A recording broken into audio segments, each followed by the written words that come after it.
En fait, mon ancien boss, il m'a carrément menacé. En ce moment, je suis en train de lancer un projet qui est très important pour moi, qui s'appelle Shape Room. T'es salarié, tu veux te lancer en freelance, tu sais pas comment faire, et je t'apprends mon métier et je t'apprends à trouver des clients et donc à te lancer en freelance. Et donc, en début d'année, je me mets à ajouter beaucoup de personnes sur LinkedIn pour avoir plus de visibilité, pour avoir plus de contacts, pour démarrer des discussions. Le but, c'était de voir si les salariés que j'ajoutais sur LinkedIn étaient intéressés par mon accompagnement. Et dans le lot, il y a des gens de cette entreprise-là, donc de mon ancienne entreprise. Et mon ancien boss a vu que c'était moi qui discutais avec ces gens-là. Il m'envoie un message: je veux que tu arrêtes de prospecter les gens dans l'entreprise en interne, sinon on communiquera sur tes pratiques et sur tes compétences. Et genre, dans le premier message comme ça, tu vois, direct menace. S'il y a des employés qui sont intéressés pour se lancer en freelance, c'est pas forcément de ma faute. Et de deux, je trouve que c'est très symptomatique des entreprises d'aujourd'hui, en fait, qui ont peur. J'ai peur!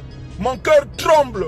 Parce qu'aujourd'hui, il y a de plus en plus d'employés qui veulent se lancer en freelance. En fait, ces gens-là, ils ont très bien compris que, 1, ils étaient sous-payés, et 2, ils travaillaient 5 jours par semaine. Alors qu'en freelance, tu peux gagner 2 fois, 3 fois, voire 4 fois leur salaire, et qu'en plus de ça, tu peux travailler 3 à 4 jours par semaine, en fait. Et donc, au lieu de faire face à ça, et de revoir peut-être des méthodes de management qui sont obsolètes, on va menacer un ancien de l'entreprise qui, tout simplement, lance son projet et qui discute avec des gens qui l'ont ajouté sur LinkedIn. Donc si vous lancez un projet, faites attention à ça. Ne pliez pas devant certaines menaces. Continuez d'avancer et surtout si en fait ce que vous faites a un bon fond, si c'est bienveillant et si surtout il y a de l'impact derrière, pour moi c'est le cas avec Shape Room, et allez-y, foncez.